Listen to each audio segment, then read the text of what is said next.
We don't lose fat by running or by walking that much.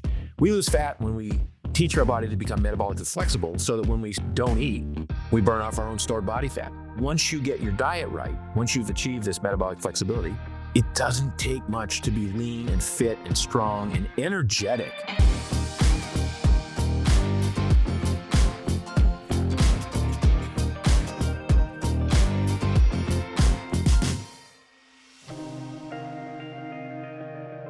Mark, welcome to the Earn You Happy podcast. Thank you so much for coming on. Great to be here, Lori. Good to see you again after too many years, I think. So good to see you. I think the last time I saw you was in the gym at Equinox in Santa Monica. That's right. And Chris and I had gotten the opportunity to go to dinner with you and your lovely wife, which was so much fun. We got to go to Soho House in Malibu, which was beautiful, and just be able to chat with you there. But then saying goodbye to you in the Santa Monica gym because you said you were moving to Miami. So you were so excited about it. And I love hearing that you are, Mark and I had a tiny little catch up right before this, that you're thriving in Miami. Yeah, I mean, look, it's I'm an outdoors kind of person. I like, we're going to talk about this in the show, but I like walking a lot. So I love the sun on my face. I like warm air. I love warm water. The water here is 20 degrees warmer than it is in California. The beaches are nicer. Sorry. You got great restaurants. I've picked up a whole new sport, fat tire biking on the sand, which is incredible workout and a lot of, I guess, fun in quotes, but great way to work out, but a great way to be outside and breathing in that fresh salt air and everything. So I'm a huge fan of Miami Beach. So when you transitioned, for so many people, you went from coast to coast. That's a really big deal. How long were you in California? Well, I went from coast to coast once before. I grew up in New England. So I went to school in New England. I went to college in Western Massachusetts. And then one day I just said, this is not working. This cold weather is not working. So I drew a diagonal line across the country and moved to California. So I moved to California in 78. And then I spent 30 years in Malibu. And that's where we raised our kids. And that's where I sort of settled in. And, I grew several of my businesses working out of my house in Malibu. So I have an affinity for that area.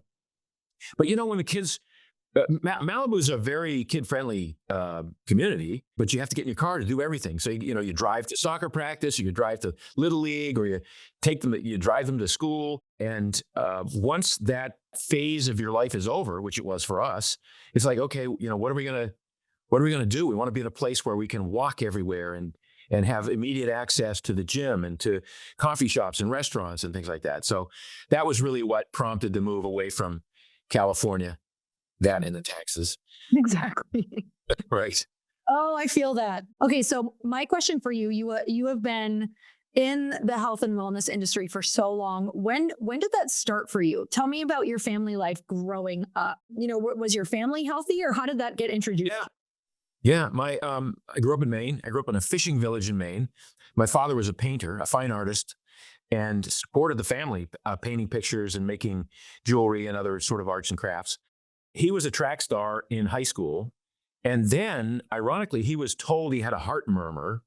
And in the 40s, that was sort of like, oh my God, I better stop training, I better stop working out hard. I have a heart murmur.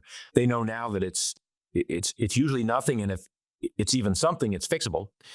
So he kind of backed off, but he had been a track and field athlete. My mother was very interested in health and was always reading books on diet and exercise and longevity. There was a famous author in the 50s and 60s named Adele Davis, who sort of was the pioneer in that space. And so I would read the books that my mother was reading, and really at an early age, kind of nerdy about health and fitness, starting from like 13 or 14 years old. So that's kind of what got me started. And then I lived about a mile and a half from school. So I just found it was easier to run to and from school than take the bus. So with the running that I was doing, just as a means of transportation, went out for the track team and found that I could win the mile and the 2 mile at almost every track meet. So that became my thing. And that was how I found my sort of sweet spot as an athlete. That rolled over into college, where I was captain of the track team and cross country. And then I ran road races For years after that, 5Ks, 10Ks, marathons in the early days of the running boom, when there were races every weekend all over the place. And then I got injured, and then the running was too much. I had a highly inflammatory diet, it turns out, even though I'd read every book there was on fueling for sport. We've learned a lot in the last several decades. And so I was, on the outside, I was kind of the picture of health. I was on the cover of Runner's World magazine 3 times. I was, everybody looked up to me as this fit guy that could perform well. But on the inside, I was really falling apart. I had irritable bowel syndrome. I had esophageal reflux GERD. I had bad skin. I had arthritis in my feet. It was horrible. And, it turns out a lot of that was diet, which kind of pointed me down this avenue that led to a lifetime of exploration of what are the things that we can do, what are the foods that we can eat that decrease inflammation and allow us to build muscle and help us burn off the stored body fat and things like that. And that's really kind of how I got to where I am today, through this, having started seeking health and then chasing performance for a while. And while chasing performance, finding out that my health was being compromised in the name of performance, and then finding that intersection of where they meet, where you can be strong and lean and fit and healthy and happy at the same time. And here we are today. That one took me a while to figure out too. I went through a similar journey of kind of falling apart before I put it back all together, doing my best to stay as fit as possible. So where in that journey did the entrepreneurial portion come from? I've always been entrepreneurial. And I was pre-med in college. I put myself through college. I've had businesses my whole life. So, I sold, I mowed lawns at the age of 12. I had a lawn mowing business, 12, 13, 14 years old. At 15, I started painting houses in the summer. I made a lot of money painting houses. I put myself through prep school and college painting houses. Did your family not have much money, or? No, okay. It was, no, we were, we were poor, but we didn't know it, kind of thing. Love that. Yeah. So, I remember one year I made more money than my dad, which wasn't, we still lived reasonably well in a small house in a fishing village in Maine. But that year I made more money than my dad painting houses. So I was a pre-med candidate, and I was also running extremely well in the latter part of my college days. So I decided to take 3 years off and train for the Olympics, to try and qualify for the Olympic marathon trials, the U.S. marathon trials. In so doing, I sort of had to double down and become a contractor. So I was a painting contractor, supporting my lifestyle, which by then included traveling around the world doing races.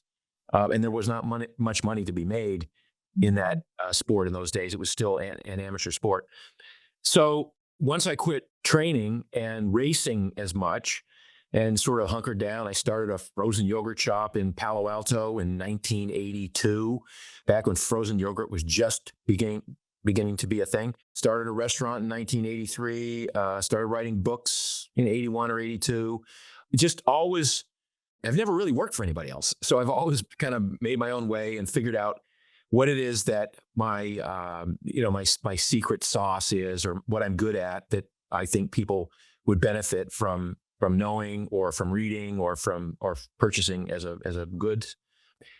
Yeah. So that led to a supplement company, which I started in 96, Primal Nutrition, which did very well for decades. And then I got sort of a wild idea to start making sauces and dressings and toppings and things that you put on food in 2014. And that quickly morphed into Primal Kitchen, which grew rapidly. And then I was able to sell and make a lot of money and be able to kind of maybe take a step back and think about easing off the accelerator for a while. And so I did that. And then as recently as 2020, I'm like, okay, I got to start something up again. And I'd really been interested in footwear. So I started a new shoe company called Peluva.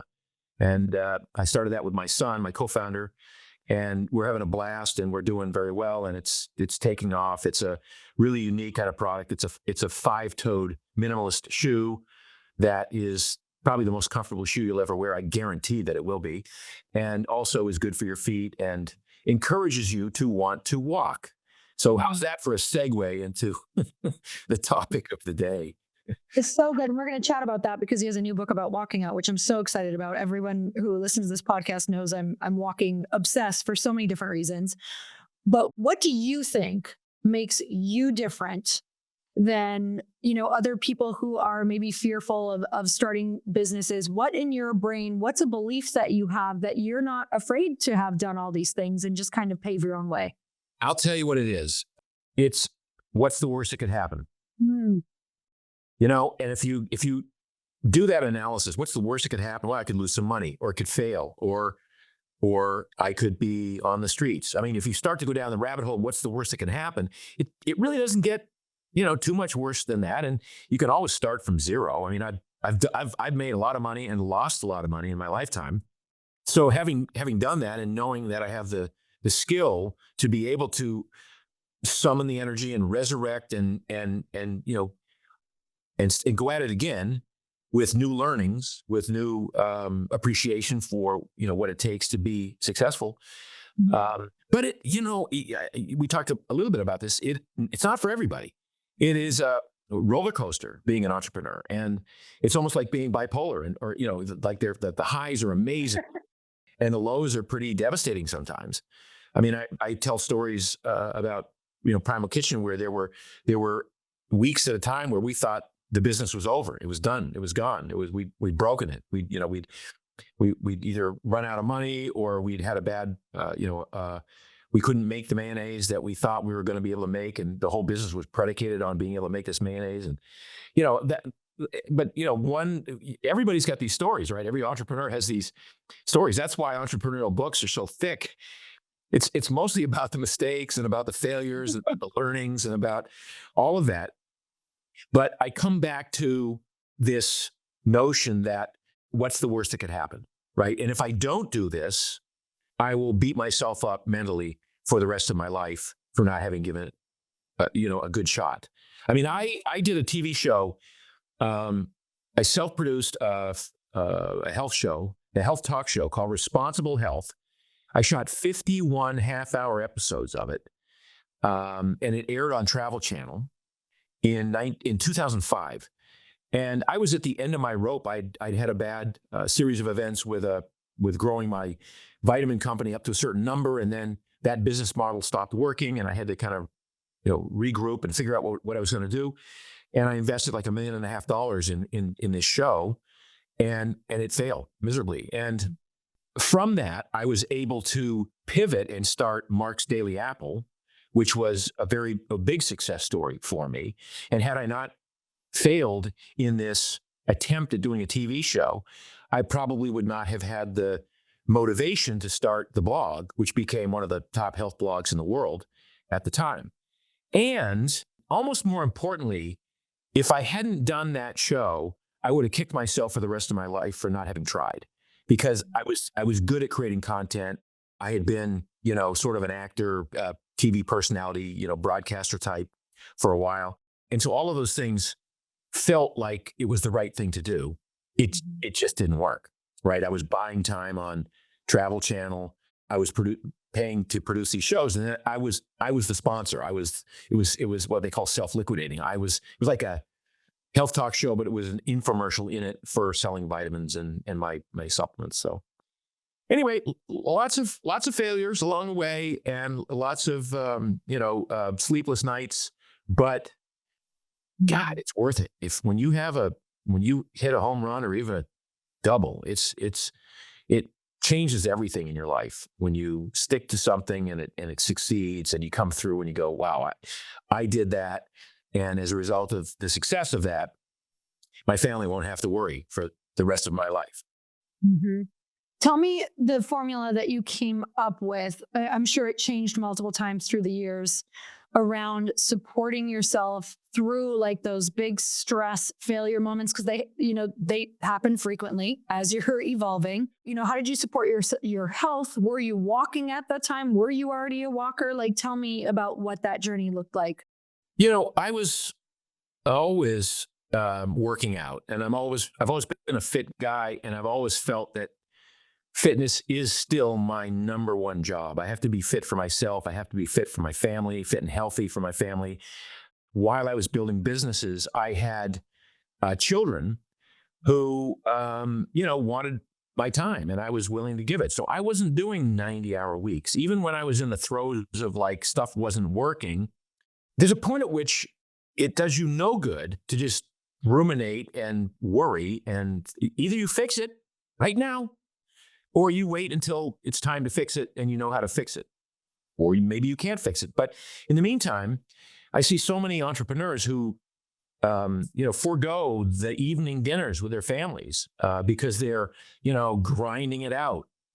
They're trying to create some internal value for the amount of time that they're spending on something that may or may not be worth that time, and it may be better spent with friends or family or children or whatever, if you have a social circle.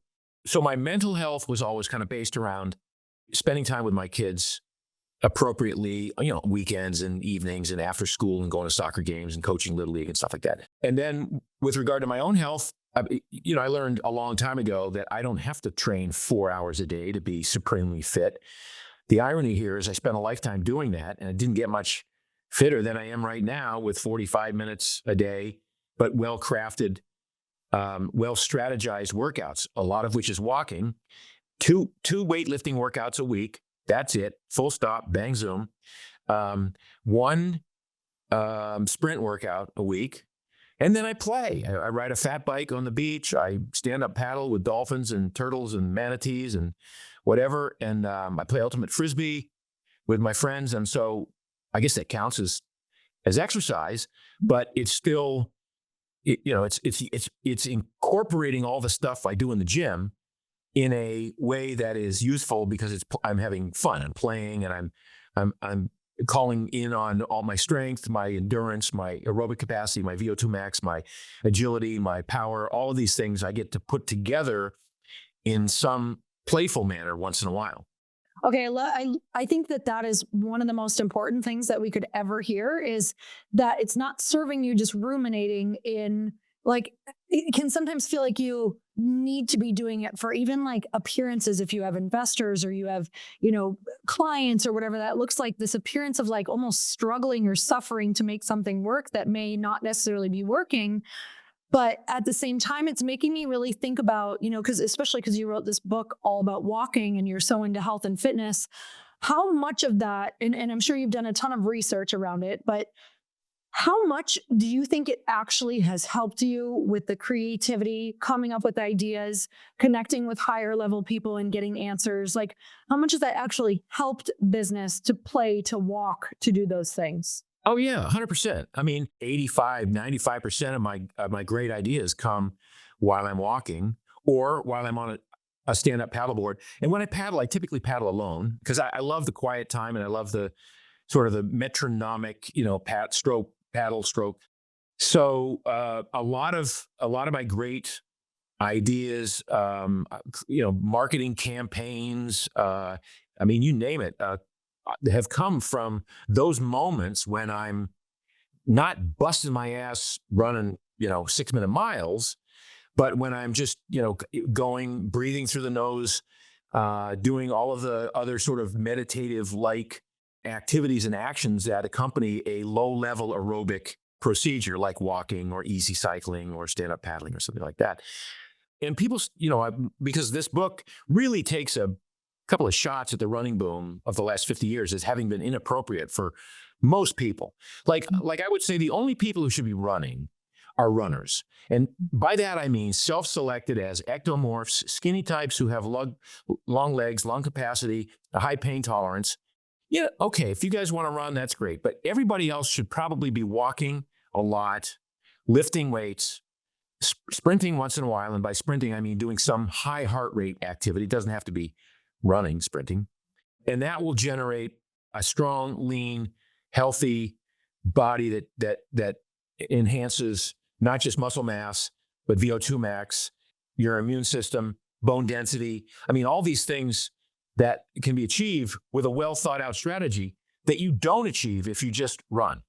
And running, because it looks so valuable, because you're sweating and struggling and suffering and it's so tiring. And most people run at a heart rate that's inappropriate for their goals. So they're running at a heart rate that's too high to be burning fat preferentially. And so they burn a lot of glycogen and they deplete their glycogen in their muscles, which makes them hungry after a run. Or they're not running fast enough that they're improving their performance. They're not increasing their ability to race fast or generate a higher VO2 max or aerobic threshold or any of those things. So they run in this no man's land. Now, where I'm going with this is so many people come back, they push back and they say, well, Mark, I love to run. It's when I do my best thinking. And, I did a lot of my best thinking when I was a runner too. The irony is I do better thinking when I'm a walker because it's the same concept, except now I'm not out of breath and creating all of these stress hormones. Walking is anabolic. Walking is building. Running is always catabolic. Running tears muscle tissue down. Now, you could say, well, if I run every day and I don't lift weights because I don't have time to lift weights, that's why I'm thin. Well, no, that's catabolic. Running is catabolic. I ran 100 miles a week for 7 years when I was a great runner. I weighed 141 pounds at 5'10".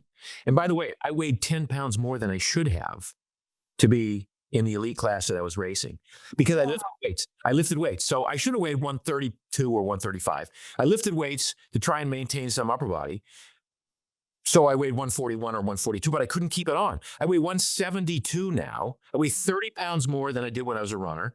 And I'm the same body fat. I just have 20 pounds more muscle because I'm not tearing it up, cannibalizing it, running every single day because it does no good. I'm walking a lot, and that's what burns fat and keeps them. Much of this is just about the mobility, just about moving your body through different ranges and planes of motion throughout the day. It's not even about burning calories. It's about doing the work that the human genetic recipe expects of us, which is to move around a lot throughout the day. So back to the thinking and the ideation, walking is such a great way to plan a PowerPoint, to craft a letter to somebody, this afternoon, I spent 45 minutes on a call, just walking and talking on a call. So it's always very productive for me to do that, which you can't do. You can't take a call while you're running. And the irony here, again, is that people who are running, who are not really runners, but who are people in doing it because they heard it was the best thing they could do, or they assumed that running was the single best thing you could do to get, quote, in shape. They're doing themselves a disservice. And that's really the essence of this book is how do we build a stronger, more robust, more resilient body with much less pain and suffering and sacrifice. Oh man, I wish I could have heard this like 10 years ago. I ran for a really long time, and when I started running, I was like, I'm not a runner. And I can tell you, I don't have the body type that should be a runner. Like I put on muscle right away. Like I feel like one of those people who is not built to run, but I just assumed, okay, well, if I want to be lean, I should also run. So I would try to lift and run. And I will tell you, I was constantly injured. Like there probably wasn't a week that went by where I didn't tell you that I felt like something was pulled or torn, or my knee had like a little thing in it, or I had a little hitch in my run. And I just kept running. I'll tell you, I'm paying for it now, but I quit running about 4 years ago. And, I was a walker at that point too, but now I'm just like full walker and just lifting like 2 to 3 times a week, kind of like you. And lifting, baby. It's changing. And the thing is, I'm leaner now than I was then consistently because running, I did not even realize it. I was starving all the time. I just couldn't stop eating. That's the thing. Running, if you haven't trained for it to burn fat preferentially, then running at a reasonably high heart rate, and by reasonably high, it's like zone 3, you burn this glycogen off in your muscles. And it's a survival mechanism that the brain has at the end of a run, because our ancestors didn't run every day. That was antithetical to health. That would be stupid to run every day. They were wasting, burning up, they were cannibalizing muscle tissue and burning off all this energy. In fact, the original book called Born to Run was based on this idea that humans are we're persistence hunters, and we had this structure, these long legs, these lungs, this cooling system, this nuchal ligament in our neck that allowed us to outrun, outwit, outplay, outlast these animals on the plains, and for 2 hours until they overheated and run up and jab a spear in them. But even those ancestors didn't run 7-minute miles for 2 hours and win the race to the end of the plains chasing a gazelle.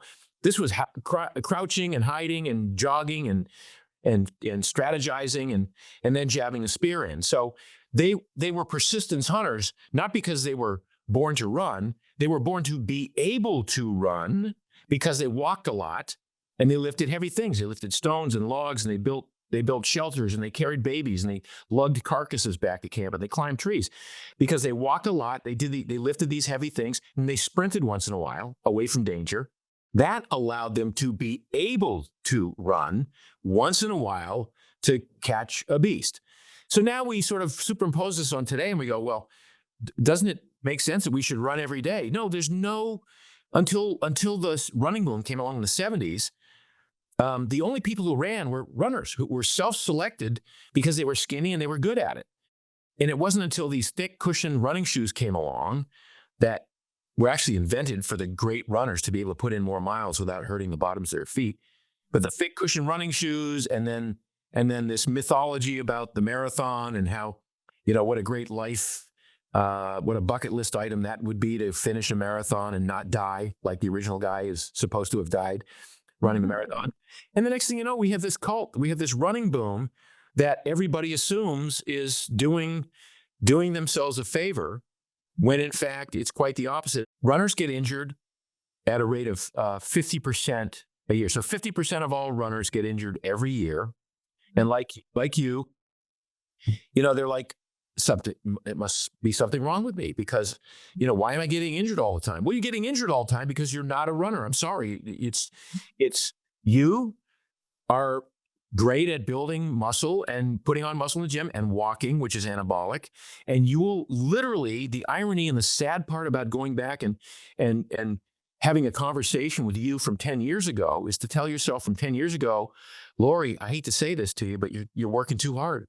You put too much struggle and suffer and effort into this, and life could be so much easier if you just walked a lot and used that walking as an opportunity to meet with friends, to walk with a girlfriend or a boyfriend or whatever it is, to take phone calls, to strategize over a meeting you've got coming up, or to write a paper or whatever it is.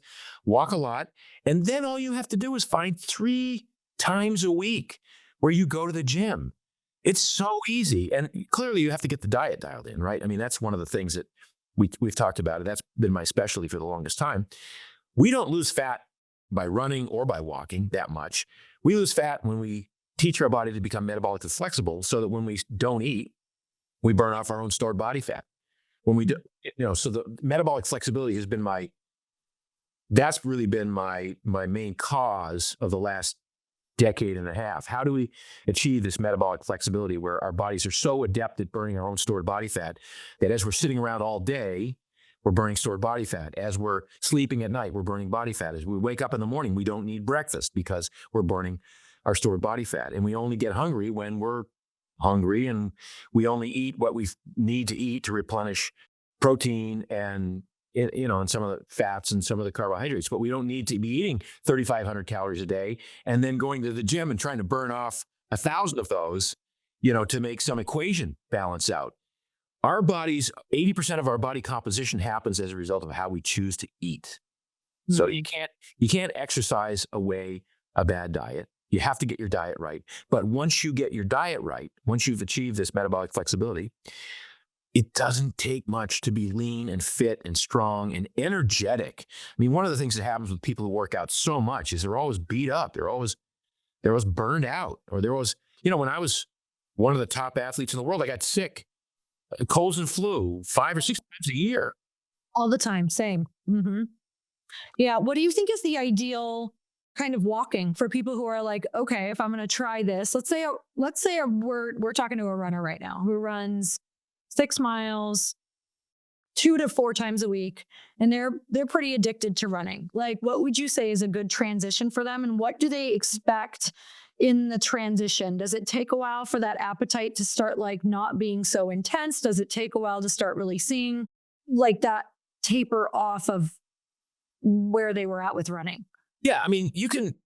The irony here is that most people who run in the manner that you just described, who are running at a heart rate that's too high to be burning fat efficiently, would be better off walking briskly at a heart rate. And the heart rate we use is 180 minus your age. It's sort of a plus or minus 5 beats, depending on a few other factors. But 180 minus your age. And most people would say, well, Mark, geez, that heart rate's that's so low, I can only walk. If I start jogging, my heart rate gets above that.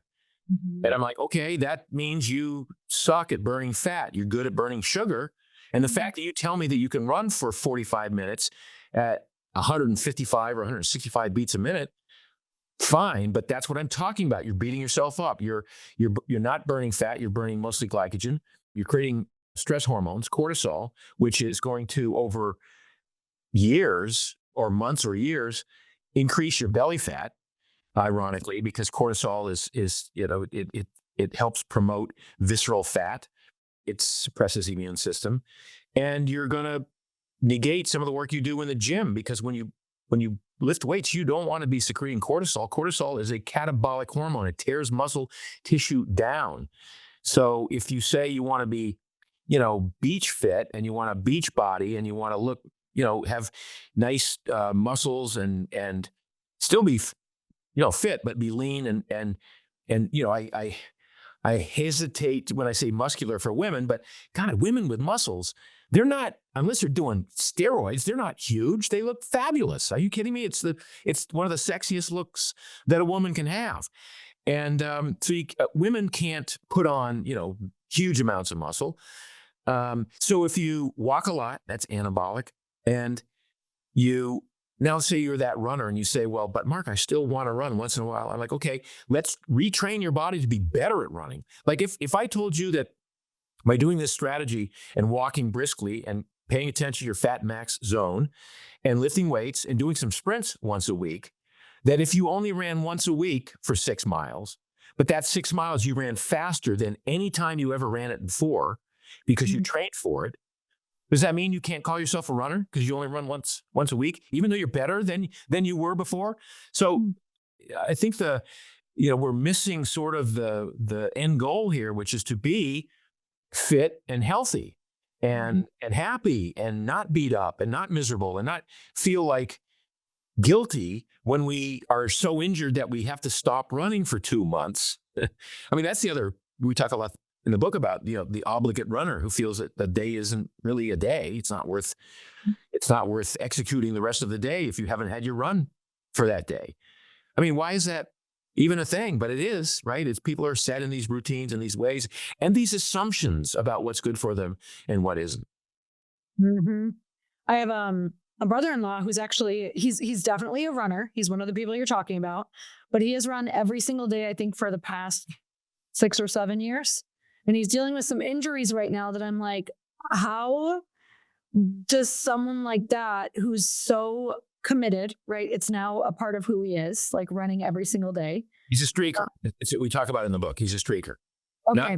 Not the old kind, but the people who have to maintain their streak. Yep. Yes. So tell me about that, because now he's in a place where he's pretty injured, but he's still a streaker. How is it, mentally, is there a way to transition, do you think, for those people? Like, what could be a healthier way to start transitioning into something different? Well, first of all, a healthier way is just to start walking and lifting and cutting back on the running. But for streakers, it really is a psychological thing. Like I'm so invested in this now, I can't back down. Yep. Right? The day I stop running ends the identity that I built for myself for the last 6 years. So that becomes more psychological than physical. And there's a guy, I can see him every afternoon. He's a very nice guy. They call him the Raven. He's run 8 miles a day on the beaches of Miami for 42 years. Oh my, every day. Every day. And it is painful to watch. I can't watch him. He is scrunched over, hunched over sideways, walking with a limp, not running, but he has to maintain the streak. And it's a point at which I can't argue with his, if that's how he identifies and that's what he wants to do. And, I'm not here to tell him that's a bad thing. But if you say you want to be healthy and you're doing this for health and for other, for reasons other than winning races, which, most runners are never going to do, let's take a step back. Let's look at the psychology of this and let's examine, you say you want this end goal and you started out with an idea of how to get there, which for you meant hard work, every single day, routine, strict following of guidelines. Even though it was not a well-thought plan, that's what you think is going to get you there. And then at some point you get injured, you get burned out, you get dissatisfied, the number of people, for instance, who engage in a running program to lose weight, it's a huge problem. And because people don't lose weight on a running program, especially not, non-runners, the number of people who line up at the LA Marathon or the New York Marathon and they're 10 or 15 or 40 pounds overweight and they signed up and they paid their $300 to get in the race to engage in a training program that would allow them to finish a marathon. And again, it's an admirable life goal, but as a means of losing weight, it's horrible and it doesn't work. And it's very rare that you see somebody who, lost 50 pounds running, unless they completely changed their diet and became, ketogenic and really watched every aspect of what they were doing, in addition to being able to overcome hunger after every run. And some people can do that. But again, there's a point to enjoying your life as well, right? If all this is about some masochistic pursuit of an ephemeral goal that's never going to get here, meanwhile you're bypassing hedonistic pleasure, enjoyable moments right now because you're focused on this end goal, I don't know. It's just I think it bears reflection. Yeah, I think part of my personal addiction was like it worked for me for a while where I was like, whoa, like I kind of feel like I lost some weight right away. And that, I think probably even a lot of it was like water weight after running miles for 90 minutes in, some heat. And I think there's a part of your brain that's like, well, that was also good for me. And, I've got great ideas during it. And all of a sudden you can create this like addiction cycle. And it's funny how much dopamine you can get from when you first start to think that something works, that you can get so addicted to thinking that has to work again. And you keep going back to it and back to it and back to it. And I think it also, for me, I think the pain of running started to be way more and I wasn't getting the payoff. So I had to do what you said. And I really had to like rethink, what am I doing with my life? What is this actually causing? And can I get like these hits that I was getting that I thought were so valuable with running in different ways, and come to find out I could get it through walking. I got it through cycling.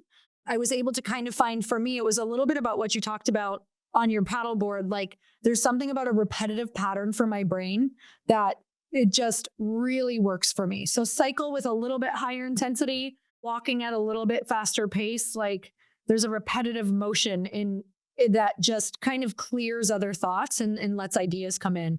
For you with this book, because I feel like, in order to write an entire book about walking, you had to do so much research and just really learn about how people really function, and runners and walkers and the mindset behind all of it. What were like the top 2 most interesting things that you learned? Well, that's a good question, because there are a lot of interesting things I learned. So this book started out being an anti-aging book. And so much of what I was focusing on in the anti-aging protocol was walking. I'm like, okay, this should be a walking book. And it has to start by dismantling the marketing hype of the last 50 years that has surrounded the running boom. The running boom never should have existed. It was just sort of a perfect storm of misapplied anthropology. Again, these persistence hunters, an analysis by Dr. Ken Cooper in 1968, looking at cardiovascular health and realizing that people who did high heart rate exercise tended to live longer than people who didn't. So the term aerobics was coined, and that's what kind of got people on this notion that running was not only a good thing, but the more you ran, the better it was for you. It turned out that was not true, and he actually recanted that years later. And then Jim Fixx writes a book on running because he uses running to get rid of his smoking addiction, and other people were writing about their substance abuse addictions and how running was a better way to do that. And it's kind of skyrocketed, snowballed into this thing where Bill Bowerman, who was the coach of the Oregon Track Club, and Phil Knight, who was starting Nike, decided to create these thick cushioned running shoes that their elite runners could put more miles in. And it worked well for them. But then other people started running in them. And next thing you know, these shoes are encouraging runners to run with bad form. They're literally, in the last several decades, the shoes have gotten thicker and thicker and thicker. And there's no decrease in running injuries because the shoe doesn't do what it's supposed to do. It's the foot that's supposed to absorb the shock when you run, not the shoe. And if the foot doesn't absorb that impact appropriately, all those forces go up to the joint. They go up the kinetic chain past the ankle to the knee to the hip, and people get injured, and they get either overuse injuries or they get side to side dysfunctions that manifest themselves in tendinoses or tendinitises or pulled muscles or shin splints or plantar fasciitis, Achilles tendonitis. I mean, everybody's got a story about a running injury, and an injury is your body's way of telling you you're doing this wrong.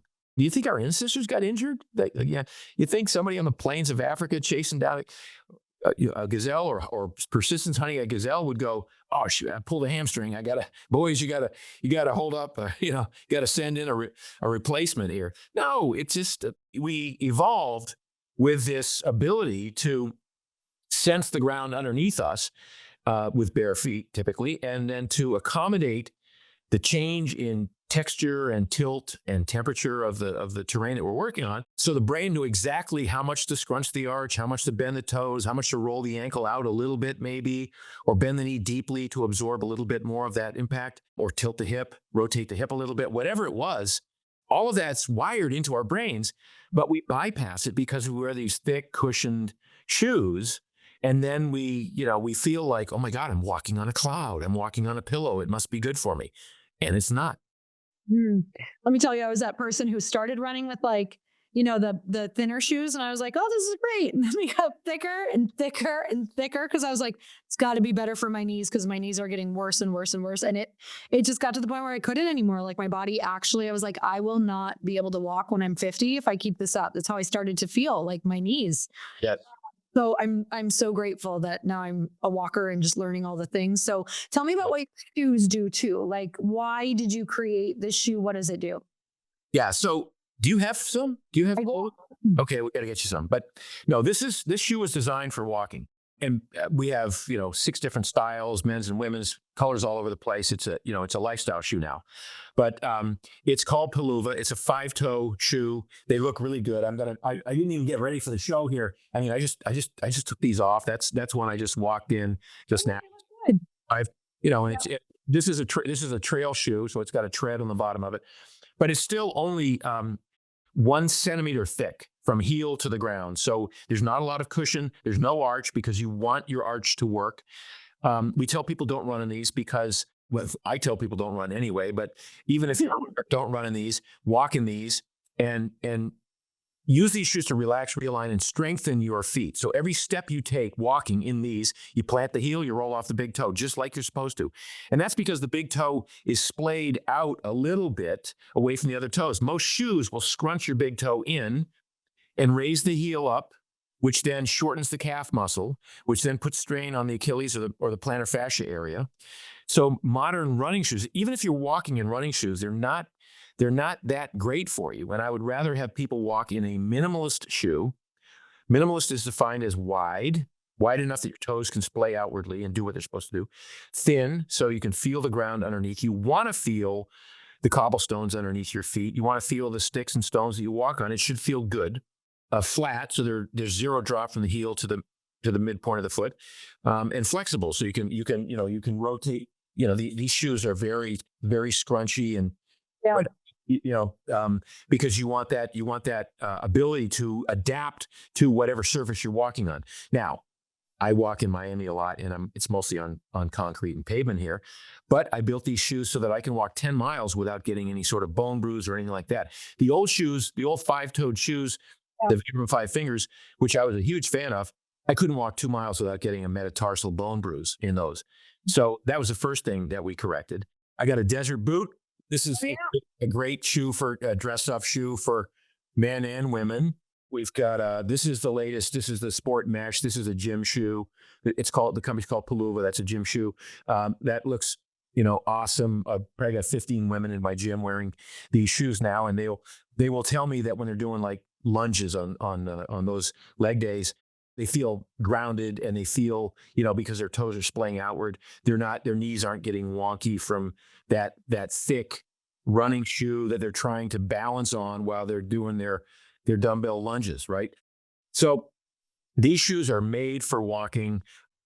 Everything else, I mean, people lift in them, people play pickleball in them, and people are using them for everything now because they love them. But it really gives you a sense of like how much we've lost our connection with the earth. Our feet are our connection with the world, with the earth. And to put on thick, cushioned, heavy, stiff shoes and then think that everything's fine when the body says we must be walking on stilts. We can't feel anything underneath the foot. So we really want to change the way the world looks at movement and particularly walking with this shoe company. I love that. Well, I'm such a massive advocate of walking. I was telling you before this that Chris and I feel like we have resolved literally every single problem that we have had on a walk. And if there's ever Sometimes they just get really long, right? honestly, sometimes they're very long. I know, but I mean that's the magic of it, right? Yes, it really We is. haven't finished this conversation. Let's keep walking. And you go, oh my God, we've been walking for 2.5 hours, but we resolved it. Am I right? And I even say with girlfriends, like there's nothing that you can't solve on a long girlfriend's walk. Like you'll fix it. You'll find it somewhere. Like it may not be one walk, but put a few together and you're going to get your answer. It's what we're supposed to do. It's like, there's stories about, all of the great leaders and presidents who would take people on a walk to solve different problems, world issues. I'm like, there's a reason for it. It changes everything. And I can tell you, Chris and I would not be married 20 years now without walking, for sure. Hands down. There's no way, because we solved everything on a walk. So I love that you wrote this. I'm very excited about it. I hope that this gets out there because I think families would be happier, relationships, human beings. I just think that it's the answer to most of the problems that we all have. So I'm really grateful that you did it. And now we have the shoes to walk in it too. Yes. Yeah. So I will make sure to link those up because you guys, for all of you listening who couldn't see the video as well, they're good looking shoes. Like some of them are an absolute no for me. These actually look good. So I'll link that up. I'll link the book up, and I'm so grateful for you. No, thank you. And will you do me a favor? Will you try them out for a while on your I'll walks? try them out. And For sure. do an analysis, good or bad, of that? I will do an analysis for you. I will let you know because they're gonna get about 6 miles a day walking. So I'll tell you. Perfect. We'll get you set up then. Okay, amazing. Well, I appreciate you. And you guys, thank you so much for tuning in, and go check out those links below. And until next time, earn your happy. Bye, everyone.